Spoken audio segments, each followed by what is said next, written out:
क्या आप एक ऐसी एंट्रेंस एग्जाम दे रहे हो जिसमें आपको जीके एंड करंट अफेयर्स आने वाला है और स्पेसिफिकली लॉ एंट्रेंस एग्जाम जैसे कि Maharashtra law CET entrance exam, symbiosis का एसलैट, सीयूईटी या एनएमआईएमएस का एनलैट एग्जामिनेशन अगर आप प्लान कर रहे हो अपीयर करने के लिए, तो फिर जीके करंट अफेयर का सेक्शन बहुत ज्यादा इंपॉर्टेंट हो जाता है बिकॉज इसका वेटेज एग्जामिनेशन के लिए काफी ज्यादा होता है।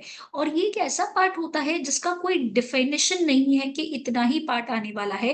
बिकॉज आप जीके एंड करंट अफेयर्स जितना भी करोगे वो उतना कम होगा और पोर्शन जो है इसका कोई डिफाइंड पोर्शन नहीं होता है।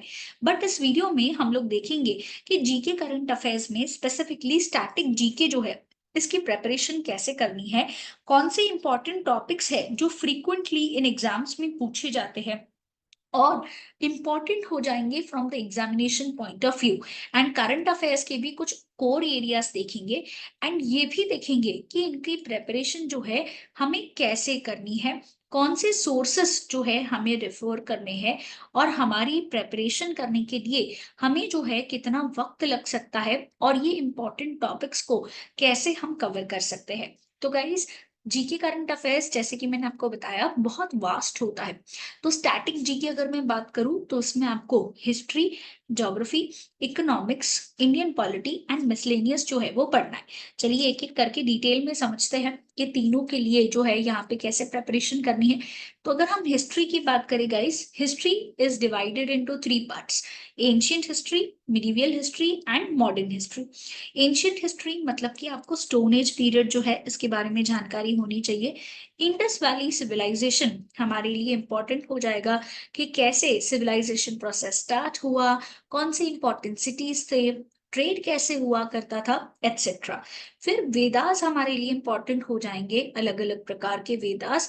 और फिर उसी का लेटर वैदिक पीरियड जो है हमें क्या कर हो जाएगा, इंपॉर्टेंट हो जाएगा। नॉट ओनली दैट, हमें ये भी मेक श्योर करना है कि उस वक्त जो न्यू रिलीजन्स कुछ राइज हुए थे, न्यू रिलीजन्स में जो है बुद्धिज्म आ जाता है एंड जैनिज्म आ जाता है।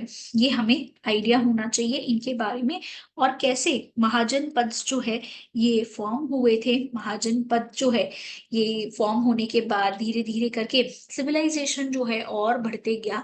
तो ये एंशियंट टॉपिक के आपके इम्पोर्टेंट जो है हो जाएंगे टॉपिक्स। उसके बाद मिडिवल हिस्ट्री, मिडिवल हिस्ट्री में आपको राजपूत की एंट्री कैसे हुई, किस तरीके से राजपूत ने इंडिया में अपना कब्जा बनाया, मुगल्स के साथ जो है कैसे जो है इनकी टक्कर हुई। अपार्ट फ्रॉम दैट दिल्ली सल्तनत के बारे में आपको आइडिया होना चाहिए कि कैसे इन लोगों ने अपना राज जमाया, कैसे इनका डाउनफॉल हुआ, फिर मुगल्स ऊपर आए, इसके बारे में आपको आइडिया होना चाहिए। मराठास के बारे में आपको पता होना चाहिए। मराठा साम्राज्य, छत्रपति शिवाजी महाराज, छत्रपति संभाजी महाराज, कैसे इनकी ब्रेवरी ने इंडिया को एक जो है अलग मुकाम पे पहुंचा दिया था। तो ये सारी चीजें मिडिवल हिस्ट्री में इंपॉर्टेंट हो जाएंगे। मॉडर्न हिस्ट्री में ब्रिटिशर्स की जब से एंट्री हुई, ब्रिटिशर्स का एंट्री से लेकर के इंडिपेंडेंस तक का फाइट। अब यहाँ पे अलग अलग मूवमेंट्स हुए, गांधी जी आए, गांधी जी के आने से पहले रिवोल्ट हुआ था 1857 का, ये इंपॉर्टेंट हो जाएगा। कैसे अलग अलग सिविल डिसोबीडियंस मूवमेंट्स हुए, ये हमारे लिए इंपॉर्टेंट हो जाएंगे। उसके बाद इंडियन इंडिपेंडेंस एक्ट जो पास हुआ था, ये हमारे लिए इंपॉर्टेंट हो जाएगा। अपार्ट फ्रॉम दैट जो इंडिया और पाकिस्तान का जो पार्टीशन हुआ, ये इंपॉर्टेंट हो जाएगा। ये टॉपिक्स आपके लिए क्या होंगे, मॉडर्न हिस्ट्री से इंपॉर्टेंट हो जाएंगे। नेक्स्ट आता है ज्योग्राफी। अब गाइस ज्योग्राफी दो तरीके का है, एक है इंडियन ज्योग्राफी, दूसरा है वर्ल्ड ज्योग्राफी। अब इंडियन ज्योग्राफी की अगर हम बात करें गाइस, तो ये बहुत इंपॉर्टेंट होता है। एग्जाम में मेजोरिटी ऑफ द क्वेश्चंस जो है इंडियन ज्योग्राफी से ही पूछे जाते हैं, जहाँ पे आपको फिजिकल डिवीजन ऑफ इंडिया मतलब कि कितने स्टेट्स है, यूटीज है, रिवर्स कितने हैं, हमारे देश जो है कौन से लैटिट्यूड लॉन्जिट्यूड पे सिचुएटेड है, ये सारी बातें फिजिकल डिवीजन ऑफ इंडिया में इंपॉर्टेंट हो जाएंगी। पॉपुलेशन पे हम कौन से रैंक पे आते हैं, एरिया वाइज हम कौन से रैंक पे आते हैं, एटसेट्रा। रिवर्स, रिवर्स जो है दो प्रकार की होती है, एक होती है हिमालयन रिवर्स और दूसरी जो होती है प्लेटो रिवर्स। हिमालयन रिवर्स में गंगा, ब्रह्मपुत्र एंड इंडस हमारे लिए इम्पोर्टेंट हो जाएंगे। उसके अलावा कुछ प्लेटो से राइज होने वाली माउंट जो है होती है, रिवर्स घाट से राइज होने वाली होती है, ये इम्पोर्टेंट हो जाएंगे। फिर इंडिया ये कैसा क्लाइमेट है, कौन से क्लाइमेटिक कंडीशंस इंडिया जो है फेस कर रहा है, हॉटेस्ट प्लेस कौन सा है इंडिया में, वेटेस्ट प्लेस कौन सा है, मतलब सबसे ज्यादा बारिश कहाँ पे होती है, कोल्डेस्ट प्लेस कौन सा है, वेदर कंडीशंस कैसे चेंज होती है, एटसेट्रा। नेक्स्ट है geology of India. Geology of India में आप लोग जो है सॉइल्स के बारे में जो है जानोगे। जियोलॉजी ऑफ इंडिया के अंडर 8 कैटेगरी है सॉइल की, अलग अलग टाइप्स है, ये आपको पता होनी चाहिए। फिर अलग अलग प्रकार के पावर प्रोजेक्ट्स, सोलार हो गया, न्यूक्लियर हो गया, अपार्ट फ्रॉम दैट हाइड्रो हो गया, ये सारों के बारे में आपको पता होना चाहिए। फिर सेंसस मतलब कि पॉपुलेशन का काउंटिंग को हम सेंसस बोलते हैं, तो ये लास्ट इंडिया में कब हुआ, फिर अब रिसेंटली कब होने वाला था, क्या वो पोस्टपोन हुआ तो किस कारणों से पोस्टपोन हुआ, और फिर सेंसस के हिसाब से लिटरेसी रेट जो है ये हाईएस्ट कहाँ पे है, पॉवर्टी हाईएस्ट कहाँ पे है, पॉपुलेशन हाईएस्ट कहाँ पे है, एटसेट्रा आपको पता होना चाहिए। सेक्स रेशियो जो है कहाँ पे हाईएस्ट है, लोवेस्ट है, ये सारी डिटेल्स आपको सेंसस के डेटा से पता होनी चाहिए। ट्रांसपोर्टेशन हमारे देश में अलग अलग प्रकार के ट्रांसपोर्टेशन सिस्टम्स हैं, रेलवे हो गया, अपार्ट फ्रॉम दैट रोडवेज हो गया, हाईवे नेटवर्क्स जो है स्ट्रॉन्ग होते जा रहे हैं, इनको कितना बजट पास हुआ, एटसेट्रा। एंड कम्युनिकेशन सिस्टम कैसे एस्टैब्लिश कर सकते हैं हम ट्रांसपोर्टेशन से, इंपॉर्टेंट हो जाएगा। Remember majority of the questions आपको इंडियन ज्योग्राफी में से ही पूछे जाते हैं। उसके बाद आता है आपके लिए वर्ल्ड ज्योग्राफी, जिसमें आपको एक बेसिक आइडिया होना चाहिए जो आपने 10th स्टैंडर्ड तक पढ़ा हुआ था कि यूनिवर्स क्या है, इसकी स्टडी को क्या बोलते हैं, कितने प्लैनेट्स है सोलर सिस्टम में, अर्थ क्या खास चीजें हैं इसमें, अलग अलग प्रकार के रॉक्स जो है आपको पता होनी चाहिए। फिर कॉन्टिनेंट्स के नाम आपको पता होना चाहिए, जितने ओशियंस है वर्ल्ड में उनके नाम आपको पता होना चाहिए। अर्थक्वेक और वॉल्केनो जो है ये कैसे होता है, इनके जोन्स जो है, ये अर्थक्वेक और वॉल्केनो प्रोन जोन्स कहाँ पे है, एंड अर्थ का एटमॉस्फेयर कैसे डिवाइडेड है, हम टाइम जोन कैसे डिसाइड करते हैं। टाइम जो जोन में आपको Greenwich meridian time and Indian standard time दोनों के बारे में आइडिया होना चाहिए कि ये कहाँ कहाँ से पास होते हैं। ठीक है, ये आपके लिए हो जाएंगे ज्योग्राफी से इंपॉर्टेंट टॉपिक्स। नेक्स्ट हम आते हैं इंडियन इकोनॉमी के ऊपर। इंडियन इकोनॉमी में आपको जो क्लासिफिकेशन है इकोनॉमी का, सेक्टर्स है basically, primary, secondary and tertiary sectors आपको पता होनी चाहिए। हमारे देश की नेशनल इकोनॉमी मतलब जीडीपी हो गया, एनएनपी हो गया, एटसेट्रा, ये आपको आइडिया होना चाहिए। फिर इकोनॉमिक प्लानिंग इन इंडिया कैसे होती है। अब इकोनॉमिक प्लानिंग इन इंडिया पहले जो है ये प्लानिंग कमीशन करता था। प्लानिंग कमीशन क्या करता था, 5 ईयर प्लान लेके आता था। अब ये प्लानिंग कमीशन को हटाकर किसको लाया गया है, नीति आयोग को। तो हमें नीति आयोग के बारे में पता होना चाहिए, इसका चेयरपर्सन कौन होता है, इसके मेंबर्स कौन से होते हैं, ये सारी डिटेल हमें पता होनी चाहिए। फिर एम्प्लॉयमेंट हम किसे बोलते हैं, एंड टाइप्स ऑफ अनएम्प्लॉयमेंट, उसकी भी अलग अलग प्रकार की टाइप्स होती है, हमें इसके बारे में पता होना चाहिए। फिर गरीबी क्या होती है, इसके अलग अलग टाइप्स क्या है और क्यों होती है, रीजन क्या है पॉवर्टी होने का, वो पता होना चाहिए। बैंकिंग सिस्टम में आपको जो है अलग अलग प्रकार की जो बैंक्स है, that is public sector bank हो गया, प्राइवेट हो गया, फॉरेन हो गया, इन बैंक्स के बारे में जानकारी होनी चाहिए कि कौन सी बैंक कौन से सेक्टर में आती है। एंड हमारे देश की central bank that is RBI कब एस्टेब्लिश हुई, उसके हेडक्वार्टर्स कहाँ पे है, एंड करंटली जो है इसका चेयरपर्सन और गवर्नर कौन है, ये आपको आइडिया होना चाहिए। फिर एलपीजी, ये 1991 में आया था, that is liberalisation, privatisation and globalisation, इसके बारे में आपको आइडिया होना चाहिए। फिर बजट, जो साल में आप एग्जाम देने वाले हो उस साल के बजट हाइलाइट्स आपको पता होनी चाहिए, और बजट कौन रिलीज करता है, कहाँ बजट दिया जाता है, कब बजट अनाउंस होता है, ये सारी चीजें आपको पता होनी चाहिए। टैक्सेशन, 2 प्रकार के टैक्सेस होते हैं, एक होता है डायरेक्ट टैक्स, एक होता है इनडायरेक्ट टैक्स। आपको दोनों के बारे में अच्छी इंफॉर्मेशन होनी चाहिए, ओवरव्यू होना चाहिए। और क्या सोर्सेस है गवर्नमेंट के लिए इनकम के, मतलब हम उसे रेवेन्यू बोलते हैं, और एक्सपेंडिचर के, और उसी हिसाब से बजट डिसाइड होता है। अलग अलग प्रकार की इकोनॉमिक पॉलिसीज जो गवर्नमेंट लेके आता है ये आपको पता होनी चाहिए। फिनेंशियल मार्केट, अगर फिनेंशियल मार्केट हम देखें तो दो प्रकार में है, एक होता है मनी मार्केट, एक होता है कैपिटल मार्केट। कैपिटल मार्केट की भी दो कैटेगरीज है, एक होता है प्राइमरी मार्केट और दूसरा होता है सेकेंडरी मार्केट। अब ये मार्केट्स के बारे में आपको आइडिया होना चाहिए, और यहाँ पे कौन से इंस्ट्रूमेंट्स ट्रेड होते हैं ये आपको पता होना चाहिए। फिर कुछ इकोनॉमिक टर्म्स जो आपको एड वैलोरम हो गया, bull market, bear market, appreciation, depreciation जैसे वर्ड्स इंपॉर्टेंट होंगे। एंड अलग अलग प्रकार के इकोनॉमिक ऑर्गेनाइजेशंस, जैसे कि एग्जांपल ले लीजिए WTO हो गया, वर्ल्ड बैंक हो गया, ये एटसेट्रा आपके लिए क्या हो जाएंगे, इंपॉर्टेंट हो जाएंगे। IMF हो गया एटसेट्रा। नेक्स्ट आता है इंडियन पॉलिटी। ये आपका सेम कॉन्स्टिट्यूशन ऑफ इंडिया ही है, ठीक है, कॉन्स्टिट्यूशन ऑफ इंडिया। तो अगर आप जो है एक ऐसी एग्जाम की प्रिपरेशन कर रहे हो जिसमें लीगल रीजनिंग आने वाला है, तो आपको इसको अलग से पढ़ने की जरूरत नहीं है। ये कॉन्स्टिट्यूशन ऑफ इंडिया जो आप लीगल में पढ़ोगे उसी में क्या हो जाएगा, कवर हो जाएगा। देर इज नो नीड कि आप अलग से क्या करो, उसे पढ़ो। इसमें आपको पढ़ना होगा कि कॉन्स्टिट्यूशन कैसे जो है फ्रेम किया गया, इसकी कहानी आपको पता होनी चाहिए, हिस्ट्री पता होनी चाहिए। फिर क्या क्या सोर्सेस थे कॉन्स्टिट्यूशन बनाने के लिए, हमने अलग अलग कंट्रीज से कॉन्स्टिट्यूशन जो है लिया हुआ है, थोड़े थोड़े हिस्से लिए हुए हैं। उसके अलावा शेड्यूल्स है, टोटल 12 शेड्यूल्स है, आपको पता होना चाहिए कौन से शेड्यूल में क्या है, हमारे कॉन्स्टिट्यूशन के क्या फीचर्स हैं, क्या फंडामेंटल राइट्स एंड ड्यूटीज होती है लोगों की। फिर DPSP क्या है, किस तरीके से कौन सा जस्टिफाइबल है, कौन सा नहीं है।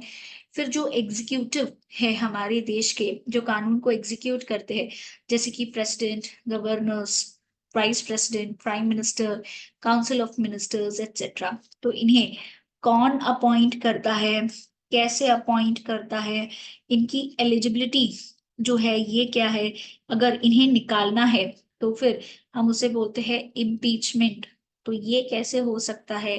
फिर इनका टर्म जो है अपॉइंटमेंट का कितना होता है एटसेट्रा, आपको इन लोगों के बारे में जानना है। एंड हमारे देश का कानून जहाँ पे बनता है हम उसे बोलते हैं लेजिस्लेटिव सिस्टम। तो पार्लियामेंट है, पार्लियामेंट के दो हाउसेज हैं, एक है लोकसभा, एक है राज्यसभा। तो यहाँ पे लोग कैसे जो है बैठते हैं, एंड स्टेट लेजिस्लेटिव असेंबलीज में जो MLAs होते हैं उनका अपॉइंटमेंट कैसे होता है, क्वालिफिकेशन क्या है एटसेट्रा। फिर कैग के बारे में, चीफ जस्टिस ऑफ इंडिया के बारे में आपको पता होना चाहिए, इलेक्शन कमिश्नर्स के बारे में आपको आइडिया होनी चाहिए एटसेट्रा। फिर जुडिशरी सिस्टम, हमारे देश में जो है जुडिशियल सिस्टम 3 टायर का है। एक है डिस्ट्रिक्ट कोर्ट्स होते हैं, डिस्ट्रिक्ट कोर्ट हर एक डिस्ट्रिक्ट में होता है, उसके ऊपर हाई कोर्ट और उसके ऊपर सुप्रीम कोर्ट जो हमारे देश का एपेक्स कोर्ट है। तो यहाँ पे जो जजेस होते हैं इनका अपॉइंटमेंट कैसे होता है, टर्म क्या होता है, क्वालिफिकेशन क्या होता है एटसेट्रा। फिर आता है आपका मिसलेनियस का सेक्शन, जिसमें आपको इंटरनेशनल ऑर्गेनाइजेशंस जैसे कि SCO, G20, OPC etcetera cover करनी है।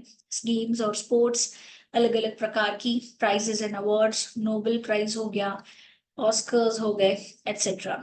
आर्ट्स एंड कल्चर, इंडिया का अलग अलग बुक्स एंड ऑथर्स, इकोसिस्टम और एनवायरनमेंट, जो इम्पोर्टेंट डेट्स होती है, जैसे कि एग्जांपल ले लीजिए नेशनल लॉ डे हो गया, यूथ डे हो गया, वाटर डे हो गया, ये जस्ट एग्जाम्पल है, ये कब सेलिब्रेट किए जाते हैं, तो वो सारी डेट्स आपको पता होनी चाहिए। फिर फर्स्ट इन वर्ल्ड और इंडिया कौन था, अलग अलग कुछ लोगों के पॉपुलर नेम्स, जैसे कि महात्मा गांधी को बापू बोला जाता था, बाल गंगाधर तिलक को लोकमान्य बोला जाता था एटसेट्रा। और जो कंट्रीज हमें न्यूज में देखने को मिल रही है वो कंट्रीज और उनके कैपिटल का नाम जो है आपको पता होना चाहिए। अब गाइस बहुत इंपॉर्टेंट है, बिकॉज ये सारे एग्जाम MCQ फॉर्मेट में है, तो आपको ये पढ़ना बहुत बहुत बहुत इंपॉर्टेंट है, बट इसकी प्रैक्टिस करना उससे भी ज्यादा इंपॉर्टेंट है। अब गाइस अगर आप महाराष्ट्र लॉ CET की प्रिपरेशन कर रहे हो तो आप एक फ्री मॉक टेस्ट जो है अपीयर कर सकते हो एट का लिंक मैं नीचे डिस्क्रिप्शन बॉक्स में डाल रही हूँ। अभी एमसीक्यू प्रैक्टिस जो है यहाँ पे आपको करनी जरूरी है, बट अगर एग्जाम रिलेटेड आपको कोई डाउट्स है, दैट इज महाराष्ट्र लॉ सीटी की अगर आप प्रिपरेशन कर रहे हो और आपको कोई डाउट आ रहा है आपके एग्जाम को रिलेटेड, तो आप हमारी ब्रांचेस में विजिट कर सकते हो, that is Ghatkopar, Dombivli, Dadar, and हम ऑनलाइन लेक्चर्स भी प्रोवाइड करते हैं। Next current affairs. Current affairs में आपको national current affairs, international current affairs, sports, defence, awards and appointments important हो जाएंगे। अब आपका सोर्स क्या रहेगा पढ़ाई करने का? करंट अफेयर्स हर रोज कुछ ना कुछ देश और दुनिया में होता रहता है, तो इसकी प्रिपरेशन कैसे करें? फर्स्ट आपको क्या करना है, वीकली करंट अफेयर वीडियो जो है बी एडुकेयर के चैनल पे आपको देखना है, ठीक है, जहाँ पे वीडियो में आपको इम्पोर्टेंट न्यूज भी कवर करी जाएगी, प्लस हम लोग उसमें एमसीक्यू भी डिस्कस करेंगे। ये यूट्यूब पे है एंड आप हर हफ्ते जो है इसको देखेंगे तो आपका करंट अफेयर्स वीकली बेसिस पे प्रिपेयर होते जाए। दूसरा आपको क्या करना है, सेकेंड चीज, आपको ई न्यूज हाइलाइटर जो है ये रेफर करने हैं। ये मंथली बेसिस पे हम प्रिपेयर करते हैं, ये कंपाइल्ड होता है एक महीने में जितने भी इंपॉर्टेंट चीजें हुई है current affair point of view से, ये हम क्या करते हैं इसको कंपाइल करते हैं ताकि स्टूडेंट्स को जो है अलग अलग चीजें रेफर करने की जरूरत ना पड़े, वो एक ही जगह पे एक ही सोर्स से क्या कर सकते हैं, पढ़ाई कर सकते हैं। तो करंट अफेयर का ई न्यूज हाइलाइटर जो है गाइस, आपका जो है कुछ ऐसा दिखता है जहां पे आप देख सकते हो कि एक दिन की 5 न्यूज होगी। 5 न्यूज में आपको टाइटल विथ वो major current affair with an explanation जो है हम आपको बताएंगे, और ये सिर्फ और सिर्फ 199 रुपीज में है। आपको 1 ईयर का जो करंट अफेयर है ये मिल जाएगा from the date of purchase, valid till from the date of purchase. तो फटाफट से इसको परचेज कर लीजिए ताकि आपको आइडिया है। यहाँ पे आपको करंट अफेयर के सारे हाइलाइट्स जो उस मंथ में हुए हैं ये मिल जाएंगे। एंड एमसीक्यू प्रैक्टिस के लिए अगर आप महाराष्ट्र लॉ सीईटी की प्रेपरेशन कर रहे हो एंड अगर आप एक 3 ईयर एलएलबी स्टूडेंट हो, तो आप लोग जो है एक स्कोर बूस्टर टेस्ट परचेज कर सकते हो ताकि आपका स्टैटिक पार्ट जो है यहाँ पे क्या हो, कवर हो। सिर्फ और सिर्फ 999 में है। यहाँ पे आपको 250 प्लस जो है टॉपिक वाइज टेस्ट मिलेंगे, इसमें जीके और बाकी के दूसरे सब्जेक्ट्स भी इंक्लूडेड होंगे। नॉट ओनली दैट, आपको 10 मॉक टेस्ट भी प्रोवाइड करी जाएंगी ताकि आप अपनी एग्जाम की प्रेपरेशन अच्छे से कर पाओ। एंड अगर आप 5 ईयर के स्टूडेंट हो तो भी जो है आपको यहाँ पे स्कोर बूस्टर टेस्ट पैक जो है खरीद लेना है, जो सिर्फ 999 रुपीज में ही है। एंड आप प्लस एक फ्री मॉक टेस्ट अपीयर करके देखो ताकि आपको आइडिया मिले कि कैसे एग्जामिनेशन में क्वेश्चंस पूछे जाते हैं और क्या डिफिकल्टी लेवल होता है। बी रिपेयर जो है हम आपको MHCET law entrance exam, CUET law जो लॉ का है उसमें specialisation, and apart from that जो है हम क्लैट के लिए कोचिंग प्रोवाइड करते हैं। हमारे जो सेंटर्स है यहाँ पे आपको क्लासरूम कोचिंग मिल जाएगी जहाँ पे आपको थरोली सारे कंसेप्ट जो है क्लासरूम में पढ़ाए जाएंगे। अगर आप लाइव लेक्चर्स के लिए जाना चाहते हो तो लाइव लेक्चर्स आप घर बैठे अपने डाउट्स जो है टीचर्स से डायरेक्टली इंटरेक्ट करके क्लियर कर पाओगे। एक्सपर्ट फैकल्टीज आपको गाइड करेंगे। एंड अगर आप सेल्फ स्टडी करना चाहते हो तो फिर आप रिकॉर्डेड वीडियो लेक्चर्स के लिए भी जो है ऑप्ट आउट कर सकते हो। तो you can contact us on these numbers अगर आपको किसी भी तरीके का क्वेरी है या कोई डाउट आ रहा है तो। For more information please contact us, and अगर कोई भी डाउट आ रहा है तो नीचे कमेंट बॉक्स में मेंशन करिए।